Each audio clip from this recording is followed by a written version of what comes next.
You probably clicked on this video because FNCS is coming up and you and your duo want the best chance possible to qualify all the way to finals. And you know what? I got you. In this video, we're going to take a deep dive into FNCS and I'm going to cover everything that you could possibly know to help you and your duo. We are going to be starting with the format because you need to know how the tournament works if you want to do good, obviously. This season, there's going to be 2 different weekends of opens for FNCS, each consisting of 4 rounds.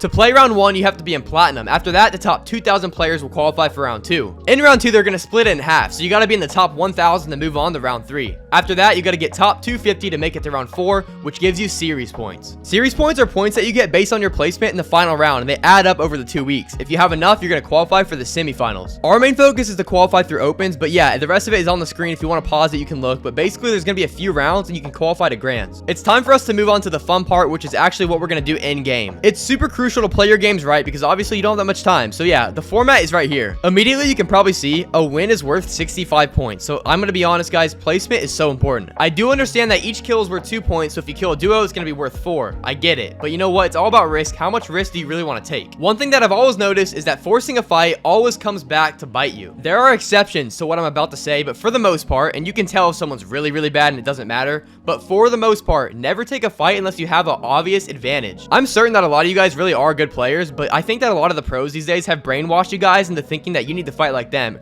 Reet, Peterbot, Poyo, Polarize, like, guys, you're not them, and you're not going to drop 40 kills every game. So drop the ego, play smart, and qualify. You'll be a lot happier that you didn't W key that way. Now we can get into the good stuff, and I'm going to break down the game from start to finish. I think the most overlooked part about Fortnite, and especially competitive, is your drop spot. You got to have a place that you and your duo are comfortable fighting at. You know how to get the best drop, and I mean, you're just ready to land there. This will help you get some extra kills off spawn, and help you play as consistent as possible. Okay, nice. So now you guys have a drop spot and you're ready to go. Let's figure out how to play early to mid game. We know there's so many spots on the map that you can land, so this is going to change depending on where you go and how you are as a duo, but you need to make sure you know your few places that you're going to rotate to depending on where a zone pulls. So here's an example. Let's say I land at Hazy Hillside and I need to know which way I'm going to go per zone. Okay, if zone pulls west, I'd go through fencing, try to get some berries for rotation, go through Snooty, try to clean it up, things like that, play that bottom dead side.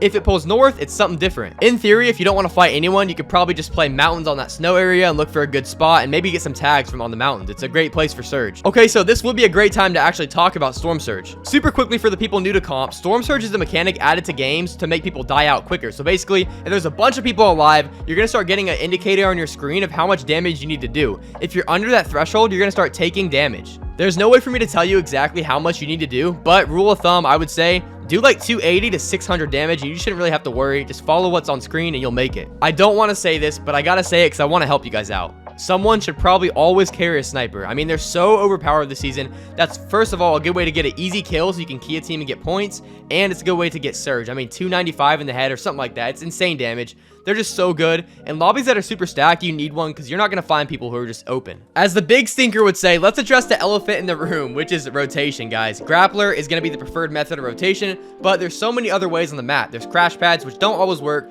but if you sprint and jump into it, you can go super far and it's good for half zones. There's also berries, like I said. For example, you can rotate through fencing, and there's also fizz. Okay, so everything went well and you're ready for endgame. Now, the question is, did you get your cash? Did you get metal? Metal is super important in stat games because, like, you need hearts so you don't get sprayed out, but guys, you need to play your combat cash. It spawns at the start of second zone, and if you claim it, you're gonna get a bunch of heals, some better guns, and yeah, 200 metal. Now, you can't always get your cash, so yes, it's good to know on the map where you can get metal, because, like, if you don't get your cash and someone takes it, or, like, you don't want to fight for it, then you can still get hards. My main point is that you need metal to win games. Okay, so the end game, that's where you're going to get the wins, right? Look, you need to know what you're going to do in game, who's going to tarp, and who's going to look for refreshes. Just make sure you're always one step ahead of zone, and if you're the fragger, make sure you're able to tarp if you need to, because the IGL might get shot, and you might have to take over. If you've been playing comp this season, you're probably confused why I haven't mentioned heal off yet, because look, guys, a lot of the games in FNCS will probably go to heal off if they're stacked. Okay, this might be a hot take, but personally, I don't really worry about heal off until the final zones. Yes, I carry whites, but I'm saying, like, if there's 3, 4, 5 teams left, then I'm gonna start looking for kills, looking for bodies, and finding medkits. Have your teammate drop down and get kills while you use all the heals and try to win. Good luck, man. I think I covered most of the basic things, so now I'm gonna do a bunch of, like, you know, extra tips. Don't forget, this season there's no extra points for getting forecast or the island, so don't grief your game for that. It's so crucial that you don't tilt during the tournament. I know you're gonna probably want to argue with your teammate, but don't do that. Keep your head on straight, have a good vibe, good mentality, and go next. After you guys qualify, then you can figure out all your mistakes. Last but not least, guys, I'm going to be streaming a lot of events on my Twitch, so make sure to follow, and I'm going to leave a Discord link in the description so you guys can scrim. Man Who Scrims host every night, and it's a good way to get extra practice. I know for a fact when I post this, there's going to be a lot of things that I wish I talked about, and that sucks, but guys, you guys got this. Just keep learning, keep watching people every day, and I wish you guys the best of luck in FNCS. If you like this video, make sure to like and subscribe, and yeah, I appreciate you guys, and more content is coming soon.